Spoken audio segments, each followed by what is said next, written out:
Buenas tardes o buenos días, depende en qué momento del día os acerquéis a esta octava charla formativa de la parroquia de Nuestra Señora de la Encarnación de Marbella.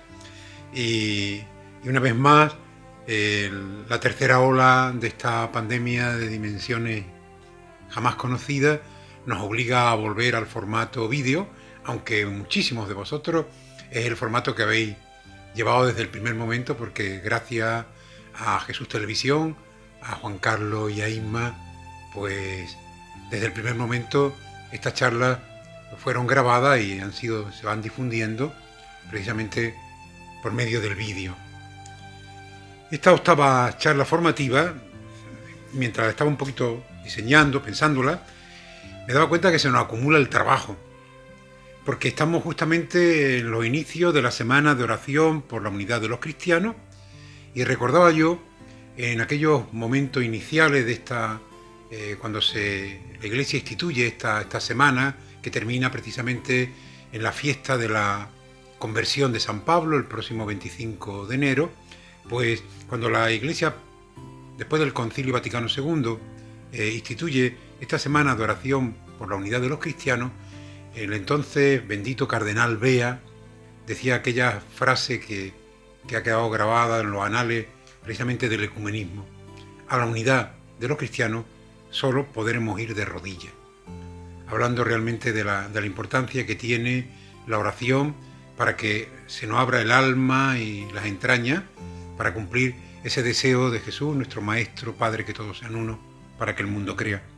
Porque el rostro de Cristo es un rostro roto y dividido precisamente porque los seguidores de Cristo vivimos no en comunión, sino cada cual, digamos, somos todos discípulos de Jesucristo, pero no vamos todos en el mismo tren. Por lo tanto, nuestra oración hoy es precisamente un aceptar como reto y una súplica también al Señor de esa oración que Jesús le hace en la noche de la última cena al Padre Dios: que todos sean uno, para que el mundo crea.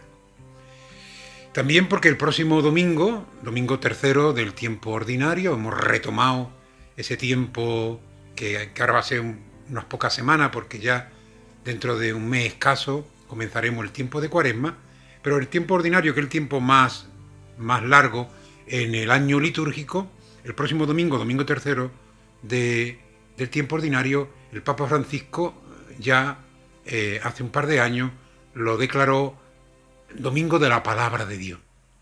Y es muy importante precisamente, no porque la Palabra de Dios está siempre presente en nuestra vida, en toda la Eucaristía, y somos precisamente nosotros los herederos de una palabra, de la palabra que creó, la palabra que recrea y la palabra que se hizo carne y habitó entre nosotros. Pero de alguna manera esa palabra que es sacramento, y ahora estamos justamente en el tema de los sacramentos, porque es sacramento de Jesucristo, es sacramento de Dios, es sacramento de la Iglesia. La palabra es precisamente la que comunica el hecho salvador. Pues dedicarle un domingo a la palabra de Dios es ponerla en su lugar, lo importante que es. Y es que cada Eucaristía hay dos mesas: la mesa de la palabra, que es donde se le proclama desde el ambón, desde el atril, esa comunicación que Dios nos hace, contiene constantemente, no de una fantasía, sino de una realidad, de una historia de salvación que está recogida en este libro, en la Sagrada Escritura, en la Biblia, en esos 40 y tantos libros del Viejo Testamento y los 27 libros del Nuevo Testamento, los 73 libros que forman esa biblioteca que es la Sagrada Biblia. Pues bien, el autor de la Carta a los Hebreos, ahora en la lección continua, en la misa de todos los días, estamos leyendo precisamente día a día la Carta a los Hebreos, que es una preciosa reflexión cristológica. Yo creo que la cristología más lograda. Al fin y al cabo, la palabra de Dios está inspirada por él, y por lo tanto el autor de los libros de la Carta a los Hebreos es una persona, un creyente inspirado por el Espíritu Santo. Hablando de la palabra de Dios, dice el autor de la Carta a los Hebreos al comienzo, en el capítulo 1: en muchas ocasiones y de muchas maneras habló Dios antiguamente a los padres por los profetas. En esta etapa final nos ha hablado por el Hijo, al que ha nombrado heredero de todo, y por medio del cual ha realizado los siglos. Es decir, que la palabra es la palabra que crea, es la palabra que recrea, es la palabra que hace apenas una semana celebrábamos que se ha hecho carne y habita entre nosotros.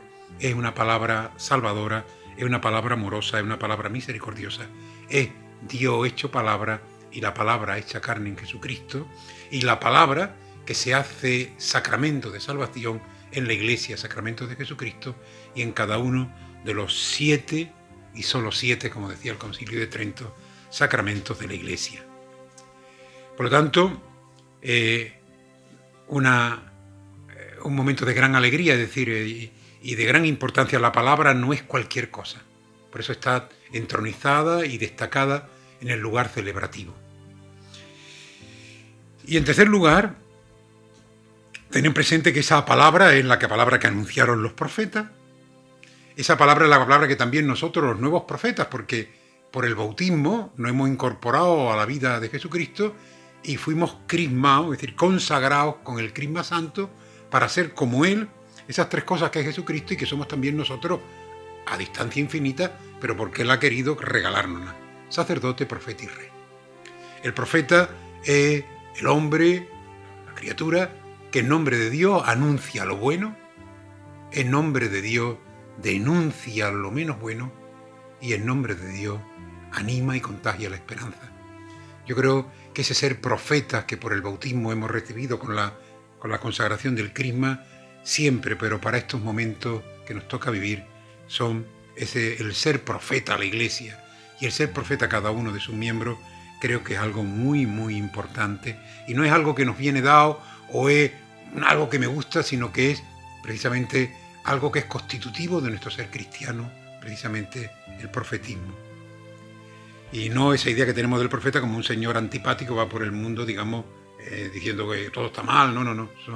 Esos son los falsos profetas o los profetas, digamos, de desgracia. El profeta precisamente es una palabra de Dios para anunciar lo bueno, que es muchísimo, para denunciar precisamente lo que no funciona y es menos bueno. Y al denunciarlo, nos denunciamos a nosotros mismos, porque nosotros no somos tan perfectos ni tan maravillosos, y por supuesto para comunicar la esperanza de Dios. Decía ayer la carta a los Hebreos que poner el ancla de la esperanza, digamos, pues agarrarla al corazón de Dios, ¿no? Y esa palabra que en el seno de María pues nos dio la salvación, que es lo que hemos celebrado precisamente en esta, como en cada ciclo litúrgico, en la Navidad que acabamos de celebrar. Y como decía, estamos en el tiempo ordinario, que ha comenzado precisamente con un tono vocacional. El domingo pasado era San Juan quien nos hablaba precisamente de esos comienzos de la vida pública de Jesús, con ese señalar el Bautista, con el dedo ahí va el Cordero de Dios que quita el pecado del mundo, y cómo Andrés y Juan van tras él, y ese diálogo tan precioso. Eran las 4 de la tarde, y ahí no es un tema de horario, sino que la Biblia está diciendo, cuando la Biblia habla de lugares, o habla, digamos, de horario, no está diciendo que es un acontecimiento real, un acontecimiento que fue así. Pues bien, ese encuentro donde los discípulos, maestro, ¿dónde vives? Porque Jesús le dice, ¿por qué me seguís? Maestro, ¿dónde vives?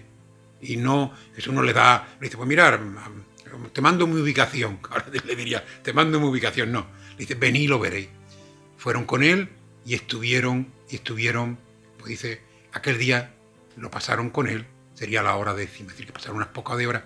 Y después de estar con él, no nos cuentan cómo fue, es decir, no hay una narración de lo que hicieron, sino que hay un gozo tan grande y una alegría tan desbordante que se encuentran con Simón. Mira, ven, que te voy a presentar a Jesús. Es decir, qué preciosa la actitud del Bautista, que es la actitud de la Iglesia. Nosotros no somos el Señor, sino somos el dedo que anuncia quién es el que salva, el único Salvador. Y por eso, digamos, la evangelización no es más ni menos que ayudarle a nuestros conciudadanos, a nuestros convivientes, a todas las personas que se cruzan en nuestro camino, a que se encuentre con el Señor Jesús, a que vayan tras Él y también le pregunten, maestro, ¿dónde vive? Él les lleve, venir y lo veréis, y ahí Él, el único que salva, el que puede, digamos, transformar sus vidas, como las transformó en el caso de Andrés, de Juan, de Pedro y de tantísima gente en aquel momento histórico y después en estos 2000 años de historia de salvación desde Jesucristo hasta nuestros días. Y precisamente el próximo domingo también nos volveremos a encontrar con el relato del comienzo de la vida pública, pero ya desde el evangelista del ciclo B, que es el ciclo en el que estamos. Sabéis que hay 3 ciclos litúrgicos, 3 ciclos dominicales, A, B y C. El A es Mateo, el B es Marcos, en el que estamos precisamente en este año litúrgico, el C es Lucas, y San Juan no tiene ciclo porque San Juan de alguna manera su evangelio es un evangelio de temas y la Iglesia lo va situando cada uno de esos temas en distintos momentos del año litúrgico. Pues bien, precisamente va a comenzar el Evangelio de Marcos y el Evangelio de Marcos comienza con una llamada a la conversión y con un punto claro de que la cruz va a ser el camino del seguidor de Jesús, como fue el camino del propio Jesús. Dice, después de que Juan el Bautista fuera apresado y fuera ejecutado, Jesús comienza su vida pública. Es decir, que ya desde el inicio de la vida pública de Jesús hay un componente de cruz. La muerte, el martirio de su primo el Bautista por anunciarle a él. Es decir, la cruz va a estar presente siempre en la vida de Jesús. Claro, lo estuvo ya casi desde en los inicios, cuando Simeón, en la presentación en el templo a los 8 días de nacer, le dice, este niño será bandera dividida, es signo de contradicción, piedra de tropiezo. Dice, y a ti, refiriéndose a la Virgen, ¿no?, a su madre, a ti una espada te atravesará el corazón. Bien, y también hoy, al mediodía, como todos los miércoles, en la COPE Marbella, he tenido la oportunidad una vez más de dirigirme pues a todos los oyentes de COPE que me cuentan que es la emisora quizás más oída en Marbella, desde esa atalaya que es el Mirador, donde cada miércoles pues tengo esos minutillos para comentar algo de la actualidad o de lo que nos preocupa y nos ocupa a los que vivimos en esta ciudad maravillosa que es Marbella. Bueno, pues hoy desde el Mirador, la mirada ha querido ser una mirada agradecida a las hijas de María Auxiliadora, más conocidas por las salesianas, tan presente en esta etapa contemporánea de la historia de Marbella, con un estilo que nace de la manera de vivir, ese seguir a Jesús, pues sus propios fundadores, San Juan Bosco y Santa María Massarello. Ese estilo que es prevención y cariño en la educación de niños y jóvenes, es poner al día aquellas palabras de Don Bosco hoy tan actuales, ayudar a los jóvenes, a los niños, a los adultos a ser buenos cristianos y honrados ciudadanos. Bueno, pues yo creo que eso de buenos cristianos y sobre todo honrados ciudadanos adquieren una significación especial en este tiempo que estamos viviendo y donde continuamente somos llamados a vivir coherentemente de cara a esta pandemia. Es verdad que nos ayudaría mucho más una claridad por parte de aquellos que nos dirigen, una también transparencia y una habilidad por aquellos que tienen el mando y de alguna manera son los que donde tenemos agarradas nuestras vidas. Pero bueno, lo que no cabe duda es que tenemos que cumplir lo que se nos ofrece como honrados ciudadanos, pero también gritar bien fuerte los derechos, porque si no, a veces se nos olvida que los honrados ciudadanos no somos vasallos, sino precisamente esos ciudadanos, por lo tanto, en un Estado de Derecho con deberes, pero también con derechos. Pues bien, en estos tiempos, como os decía, estas religiosas de María Auxiliadora, desde sus colegios, esos dos que tienen, María Auxiliadora 1 en el Castillo, María Auxiliadora 2 más arriba de la estación de autobuses, pues además de educar a nuestros niños y a nuestros jóvenes, esos 100 que esos 50 más o menos que cada año entran en sus coles, pues además de eso, desde hace ya varios años, llevan adelante desde la Fundación Mornese unos proyectos, digamos, preciosos en la línea de la educación y de la inserción. Y en concreto 5 proyectos. El proyecto Baobab para inserción laboral de inmigrantes, el proyecto Empleándonos, que está destinado a los jóvenes y a los niños y a los buscadores de empleo de la etnia gitana. El proyecto Ali, que va destinado a un acompañamiento lingüístico de los menores que van a los colegios sin conocer la lengua. Ahí hay un esfuerzo enorme que hace precisamente esta Fundación Bornese de la Salesiana. El proyecto Más es Más, que es un proyecto de sensibilización a todo nivel, desde la interculturalidad. Y por último, el proyecto Tu Tiempo Cuenta, de formación al voluntariado que trabaja con estas hijas de María Auxiliadora y en la Fundación Bornese, para que precisamente sean agentes en ese trabajo, digamos, de ayudar a la inserción de todos aquellos que nos visitan, precisamente buscando mejores oportunidades en su vida, sea para de salud, sea también, digamos, económica, sea también, digamos, de respeto a sus derechos y a su vida. Bien, pues nuestra gratitud y este guiño a la salesiana, más de 60 años aquí en Marbella, esta fundación que, como todo lo que hacen ellas, lo están haciendo discretamente, pero creo que es bueno que la conozcamos, que la apoyemos y que de alguna manera también la difundamos. Y siguiendo con el catecismo, estamos ahora trabajando sobre los sacramentos. ¿Os acordáis que lo que os decía el otro día, ¿no? Que los sacramentos son 7, porque parten del gran sacramento de Jesucristo, que es la Iglesia, y a la vez la Iglesia parte del gran sacramento de Dios, que es Jesucristo. Los sacramentos son la manera con la que Dios le comunica al hombre su gracia y su amor. ¿Y de qué manera puede hacerlo Dios? Pues hay un dicho, una definición o una frase que resume muy bien lo que es un sacramento. Está en latín, dice sacramenta propter homini. Y ahí la palabra clave es la preposición propter. Sacramento para los hombres. O sacramento por como son los hombres. Es decir, como el hombre no tiene posibilidades de acercarse a Dios por sí mismo, porque la distancia es infinita, Dios se acerca al hombre, pero no de manera divina. O si queréis, lo divino lo tiene que humanizar para que el hombre lo reciba y lo entienda. Eso es lo que hace el sacramento.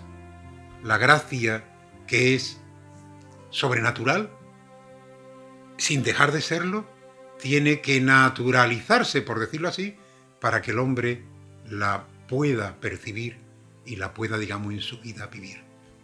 Y por eso los sacramentos, es decir, la acción salvadora de Dios, llega a nosotros, evidentemente, en un poco de agua, en un poco de aceite, en un poco de pan y vino, en unas manos que se entrejuntan, en unas manos que se imponen, en un aceite con el que se unge.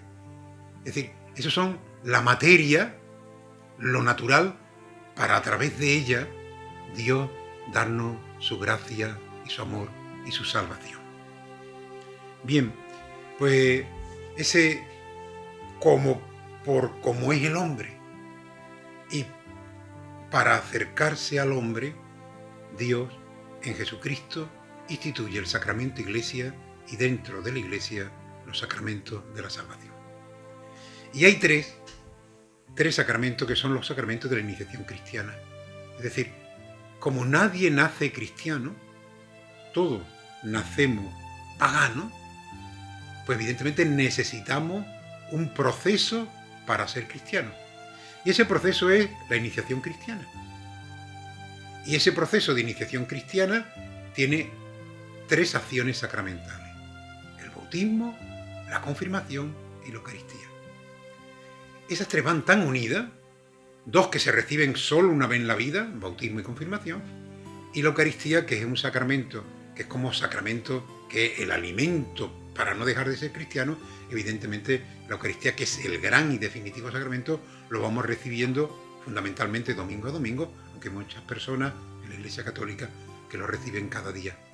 Y precisamente el domingo como Día del Señor hace referencia al gran domingo, que es el domingo de resurrección, el domingo de la Pascua, y el gran sacramento que es la Eucaristía. Pero para llegar a ella, el sacramento fundante y primero es el bautismo. ¿Qué es la iniciación cristiana? La iniciación cristiana no es más ni menos que una persona que es pagana, llega por la catequesis y la liturgia al conocimiento y al encuentro con el Señor Jesús. Si os dais cuenta, cuando Jesús, después de resucitar, va a volver a la derecha del Padre, va a volver al cielo, le dice a los discípulos: id y anunciad el Evangelio a toda la gente. Y a quien acepte ese Evangelio, bautizarlo en el nombre del Padre, del Hijo y del Espíritu Santo. Porque ya Jesús, con su manera de ser, con su palabra y con su vida, nos ha descubierto parte del misterio de Dios. Que Dios es solidario, que Dios es comunidad, que Dios es familia, que Dios es Trinidad. El Padre, el Hijo y el Espíritu Santo, como hemos ido viendo en los temas anteriores. Pues bien, a los que quieran, es decir, anunciar el Evangelio, y a quien lo acepte, incorporarlo precisamente a la vida de Dios por el bautismo, en el nombre del Padre, del Hijo y del Espíritu Santo. ¿Y qué hacen los apóstoles? Pues fieles a ese mandato que le hace Jesús y anunciar el Evangelio a todo el mundo, pues hacen cosas geniales. La primera, mirad, son obedientes, pero como nosotros, a media. Lo primero que hacen tras irse el Señor es irse a una casa, cerrar las puertas con pestillos y con todo lo que pueden, las atrancan bien atrancadas, porque le tienen un miedo y un pavor terrible a los judíos. Si al maestro se le han dado tal tunda, ellos entienden que su camino va a ser el mismo. Es más, Jesús se lo ha contado muchas veces y se lo había dicho: vosotros, el discípulo no va a ser más que el maestro. ¿Por qué tienen tanto miedo? ¿Y por qué, aunque el Señor le ha dicho que se lancen a la aventura de anunciar lo que han visto y vivido, el Evangelio de la vida, no lo pueden hacer? Porque ellos todavía no han recibido la gracia del Espíritu Santo. Entonces, están reunidos con María en oración, pidiendo precisamente que Jesús le envíe, como le ha prometido, desde el Padre el Espíritu Santo. Y el día de Pentecostés, a los 50 días de la resurrección, ellos, dice que estaban reunidos y escondidos en el cenáculo, por miedo a los judíos, reciben la fuerza y la gracia del Espíritu Santo y ya, digamos, abren de par en par las puertas, no solamente las puertas de la casa donde estaban escondidos, sino las puertas de sus ojos, de sus sentidos, de sus sentimientos, de su alma y de su corazón. ¿Y qué ha pasado? ¿Qué ha cambiado? Pues no ha pasado nada más ni menos que han recibido la fuerza y la gracia del Espíritu Santo. Y por eso ese rocío de la mañana, que es el Espíritu Santo, y de ahí esa vocación tan preciosa, ¿no?, que tenemos también aquí precisamente como hermandad, la hermandad del rocío. El rocío de la mañana no es la Virgen, el rocío de la mañana es el Espíritu Santo, que actuó sobre los apóstoles, pero que ya había actuado antes de una manera radical sobre la Virgen María, porque el Espíritu Santo vino sobre ella y fue la que la fecundó sus purísimas entrañas, y ahí el Espíritu Santo puso la semilla de Dios, ella puso la carne humana, y por eso Jesucristo es verdadero Dios y verdadero hombre. El rocío de la mañana, el Espíritu Santo, la Virgen es Virgen del Rocío, porque ella desde el primer momento estuvo abierta a la acción del Espíritu Santo. Fue él precisamente el que la cubrió con su sombra y el que hizo posible que en sus entrañas purísimas se creara la carne humana del Verbo eterno de Jesucristo. Ese que los componentes de la hermandad del Rocío le llaman el manolillo, ¿no? Pues el Emmanuel es precisamente la acción del Espíritu Santo sobre María, que Dios sí, porque el Espíritu Santo no viene, digamos, a nuestras vidas si no hay un deseo y una petición libre de: ven Espíritu Santo, ven sobre mí, ven sobre nosotros, ven sobre la Iglesia. El Señor está enviando siempre su Espíritu, está regalando siempre su gracia, pero tú puedes ir como hoy con el paraguas abierto y la gracia no va a llegar a ti. Pues bien, los apóstoles se lanzan a la aventura de anunciar, ya en ese momento anunciar el Evangelio. ¿Y qué ocurre? Pues ocurre lo que tenía que ocurrir, que cuando empiezan a anunciarlo, pues las personas se sitúan ante ese anuncio de maneras diversas. Hay quien se interesa, hay quien quien, digamos, le llega esa palabra al corazón y dicen, bueno, pues, ¿qué tenemos que hacer? ¿Qué tenemos que hacer? Y ahí, digamos, los que se lo pasan bomba se ríen de estos son tan tontos que están contando, que están hablando de un crucificado que ha resucitado, esto qué es lo que es.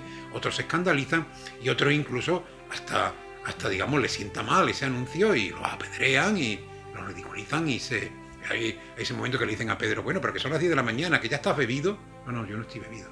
Yo estoy anunciando algo en lo que me va la vida y por lo que daría la vida. Y de hecho, todo, a excepto de Juan, el evangelista, todos, digamos, son mártires, dan la vida precisamente por Jesús, por aquello de que el discípulo no va a ser más que el maestro.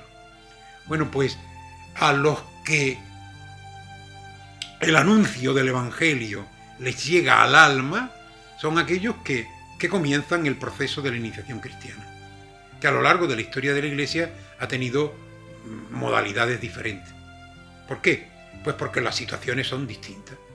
En aquellos primeros momentos, quien recibieron el bautismo fueron aquellos que escuchaban el Evangelio, normalmente adultos, y también familias enteras. Es decir, recibían esa gracia, se convertían, es decir, y pedían, digamos, entrar, digamos, como discípulos en esa vida nueva que había traído Jesús y que los apóstoles estaban anunciando. No era una iglesia tan organizada, no había templos, etcétera, etcétera. Hasta el siglo IV, más o menos, no hay una iglesia organizada. Dice en la carta en los Hechos de los Apóstoles que fue en Antioquía, cuando los apóstoles empiezan a predicar por todo el mundo, fue en Antioquía por donde primera vez a los seguidores de Jesús, a los seguidores del Cristo, se les llama cristianos.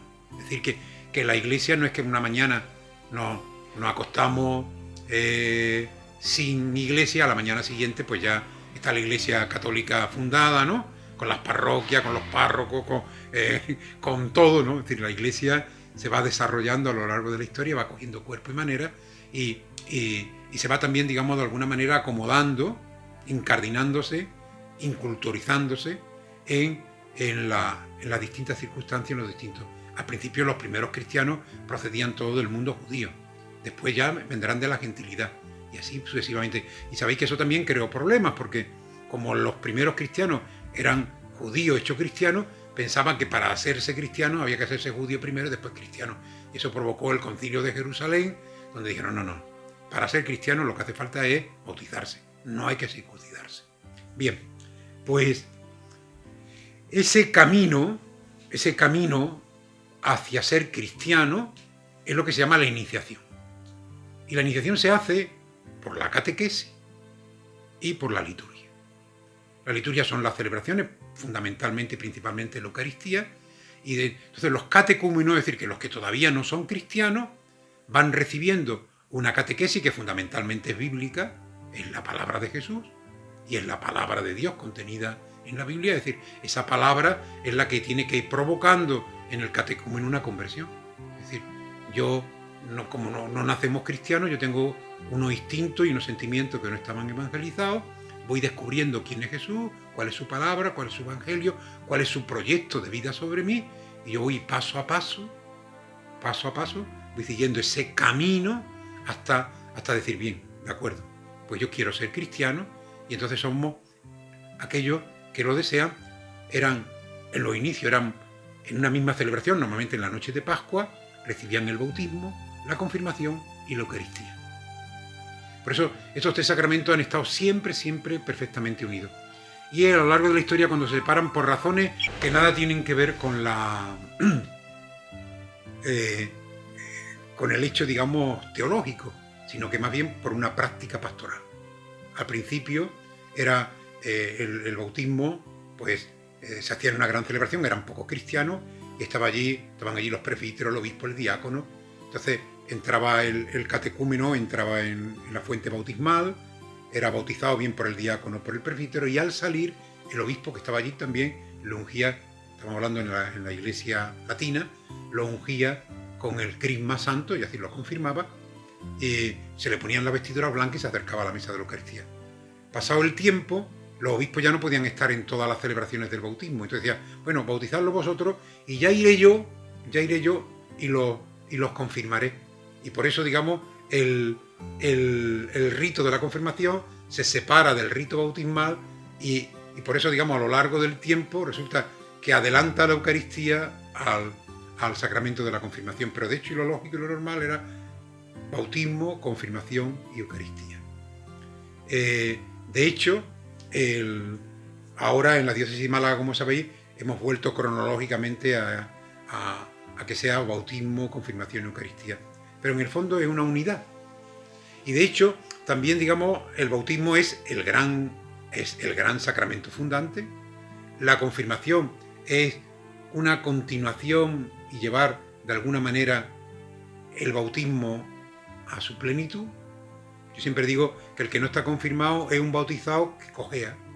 Le falta, digamos, ese último achuchón, digamos, esa última fortaleza que da el Espíritu Santo, y después ya está preparado para recibir la Eucaristía.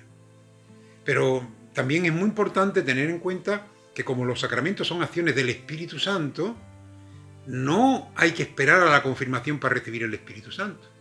El Espíritu Santo se recibe en todos los sacramentos, también en el bautismo. Yo te bautizo en el nombre del Padre, del Hijo y del Espíritu Santo. En el bautismo es el sacramento que nos hace hijos de Dios. Entonces siempre la pregunta es la misma. Entonces, ¿los que no están bautizados no son hijos de Dios? Sí, como son creados por Él. Nadie viene a este mundo que no lleve, digamos, la semilla de la imagen y semejanza de Dios, aunque no lo sepa. Lo único que pasa es que los que hemos recibido el bautismo somos hijos en el Hijo. Hemos recibido una gracia por parte, digamos, de Jesucristo que nos ha hecho hermanos suyos y como hijos adoptivos de Dios. ¿Los demás no se van a salvar? Bueno, pues dice el Concilio Vaticano II, no yo, en el capítulo 11 de la Lumen Gentium, que por vía solo del Espíritu Santo conocido, la gracia de Dios le llegará también a ellos. El problema de las misiones no es que haya que ir a gente a bautizarla porque si no, no se van a salvar. No. El problema de la misión, o digamos, el gran reto de la misión, es precisamente que el mundo entero conozca que Jesucristo es el Salvador. Porque es importantísimo que nosotros tenemos la suerte de no conocer un Dios cualquiera, sino al Dios de Jesucristo, que nos ama, que nos quiere, que nos tiene reservada la vida eterna. Entonces no es algo tiene que haber, no. Es decir, la importancia que tiene precisamente la misión es que todo el mundo tenga la oportunidad, ojalá, de conocer a Jesús y libremente aceptar su salvación. Porque la gran mayoría de los humanos pues no tienen esa posibilidad, porque nadie les ha hablado de Jesús. Eso que decía, digamos, San Pablo, ¿y cómo van a conocer al Señor si no hay quien lo anuncie? ¿Y cómo lo van a anunciar si no lo conocen? ¿Y a quién envío? Y como decía el profeta, pues Señor, aquí estoy yo, envíame. Aunque mis labios pues no son puros, aunque soy un desastre, etcétera, pero envíame, porque yo no me voy a predicar a mí mismo, yo no voy a contar mi historia, yo voy a contar lo que el Señor está haciendo en mi vida, voy a contar la salvación que tú me ofreces. Por eso, primer sacramento, el bautismo. Materia de ese sacramento, el agua. Ministro de ese sacramento, el obispo, el sacerdote o el diácono. Pero en caso de necesidad, cualquier cristiano.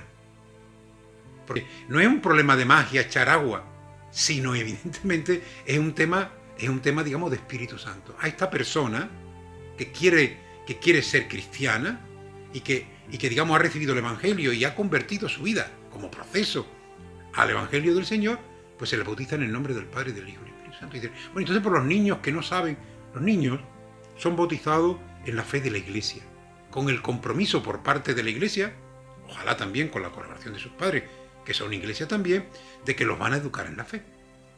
Es decir, los niños reciben el sacramento, evidentemente, reciben esa gracia, pero la pondrán es decir, nada se pone, digamos, en movimiento sin la libertad de aquel que la quiere poner.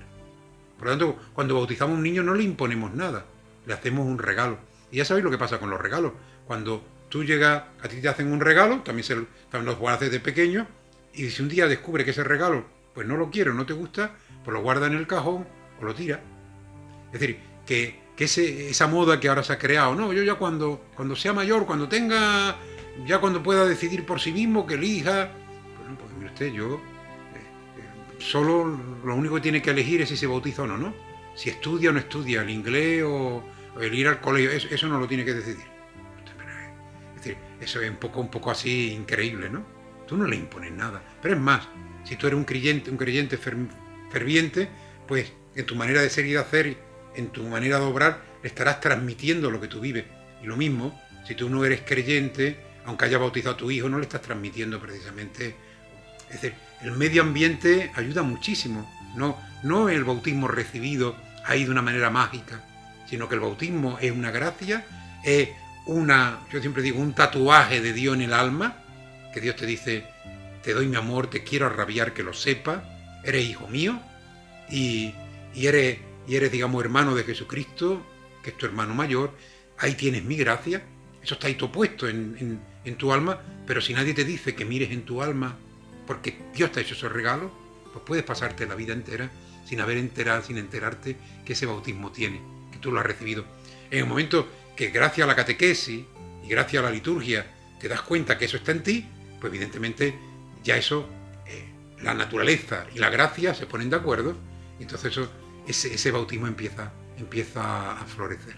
Por eso no es bautizar a los niños, creo que es una práctica que la Iglesia ya desde el tiempo de San Agustín, donde había esa controversia, quedó clarísimo que sí, pero que evidentemente no es algo que de por sí, digamos, esclavice a nada, ni comprometa a nada a un crío que no ha podido decidir. Será él, cuando ya tenga, digamos, en libertad pueda, digamos, decidir, quien pondrá en valor o no el sacramento recibido. Por lo tanto, por el bautismo nos incorporamos a la vida y al destino de Jesucristo. Dios, Padre, Hijo y Espíritu Santo siembran en nuestra alma una semilla de eternidad. Por eso el sacramento del bautismo es tan importante, yo digo, lo he dicho muchas veces, me lo habéis escuchado, cantidad, que es un sacramento a veces que no valoramos suficientemente, porque pensamos que ahí está, que lo recibimos y ahí quedó. No, el bautismo está siempre actuando, porque la gracia sobrenatural de Dios, el Espíritu Santo, está siempre actuando en nuestra vida, a no ser que le demos una patada y se vaya, porque es tan respetuoso y con nosotros y con nuestra libertad que no va a hacer nunca nada contra nosotros. El que nos creó sin pedirnos permiso, ya a partir de crearnos, nos pedirá permiso para todo. Así es de bueno, generoso, amoroso, misericordioso, discreto y respetuoso Dios. Ya quisiéramos que los de alrededor fueran la mitad de discreto, respetuoso y amoroso de lo que es Dios con nosotros. Dios no es el enemigo del hombre, Dios es amigo, padre, hermano, fuerza, y evidentemente no ha venido, digamos, precisamente a achicarnos. Él lo que quiere es que sus hijos crezcamos. Él lo que quiere y lo que nos da son alas, precisamente esa es la gracia, no para ser menos, sino para humanamente ser lo más. No dioses, porque Dios es solo Él. Porque endiosarse es precisamente destruirse. Solo Dios es Dios. Nosotros somos criaturas, pero criaturas con unas posibilidades infinitas. No ha dado una creación entera para que la dominemos, para que la mejoremos, para que la usemos bien, para que la hagamos crecer. Y también nos ha dado otras criaturas, precisamente hombre y mujer, para que multipliquemos la tierra con la descendencia, para que nos amemos, para que trabajemos juntos, para que, digamos, seamos familia suya. Todo eso lo consigue el bautismo, hijos de Dios. Y también hermanos de Jesucristo. Y también partícipe de su mismo destino. En el mismo día en que recibimos el bautismo, el Señor pone ya en nosotros la semilla de la eternidad, la semilla de la sobrenaturalidad. Por eso, cuando se nos acabe, llegue el momento de la siega, la semilla esté madura y somos recolectados, evidentemente nuestra suerte será la de Jesucristo, que murió, como nos moriremos también nosotros, pero que resucitó y vive ya en plenitud de vida por toda la eternidad junto a Dios. Pues ese también es nuestro destino por el bautismo, vivir la misma vida de Jesucristo, Dios enraizado en nuestras almas por el Espíritu Santo, la vida de Cristo, que ojalá vaya creciendo a la vez que por la catequesis, la vida litúrgica, vamos nosotros también conociéndole más. Eso que dice San Ignacio de Loyola tan precioso, ¿no? Conocer más a Jesucristo para para conociéndole, más amarle y seguirle. Pues bien, ese es el proceso de la iniciación cristiana. Una vez recibido el bautismo, si es de niño, pues seguir por la catequesis, conociendo más y mejor a Jesús, para más amarle y seguirle.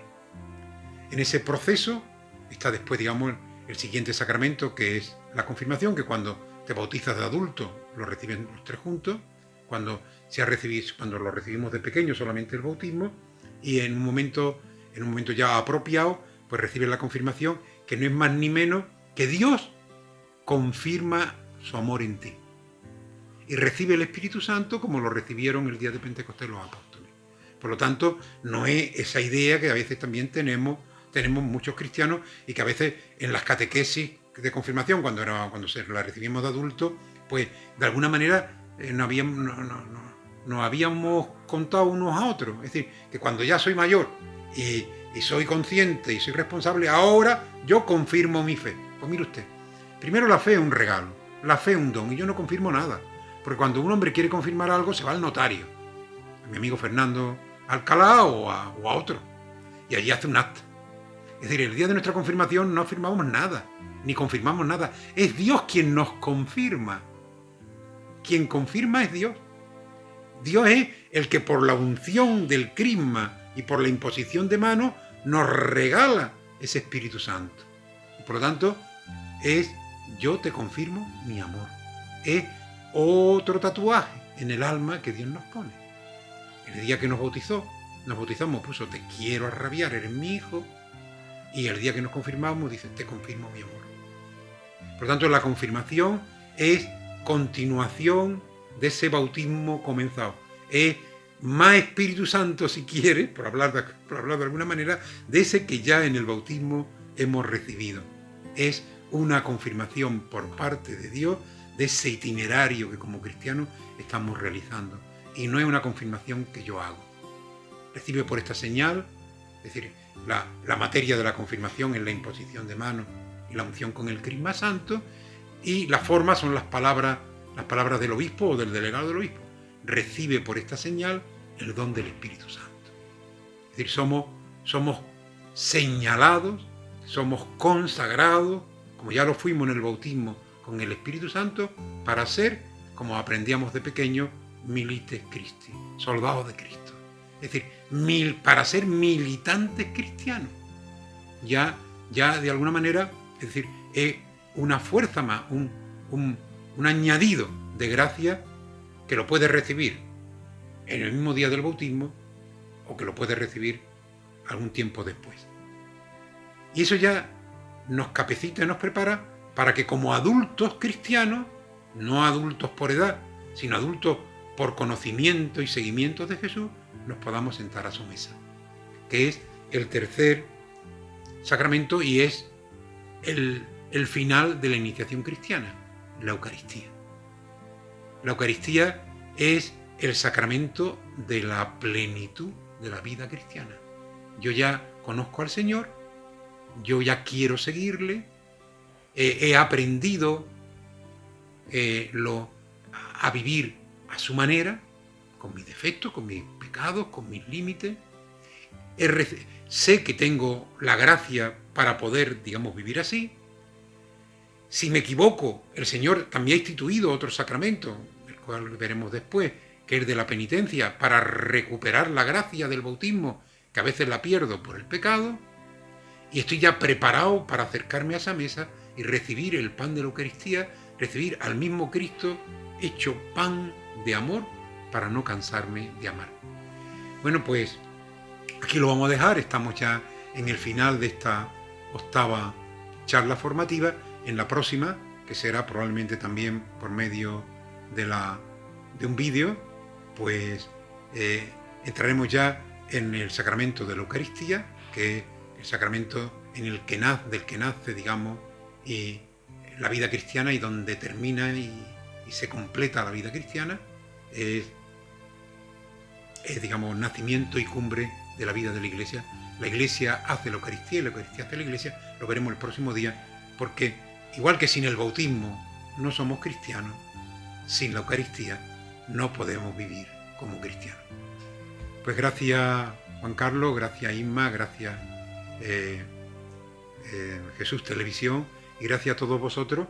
Vamos a ser prudentes, que es la virtud cristiana siempre, pero para este tiempo de pandemia, nada de miedo y seguro que en la Eucaristía nos encontraremos, sea en las 8 Eucaristías que en el fin de semana, en el domingo, Día del Señor, tenemos en la parroquia de la Encarnación, o sea, donde la celebréis, pero por nada del mundo, los que somos cristianos debemos quedarnos sin celebrar el sacramento del amor y la unidad. Que seáis felices.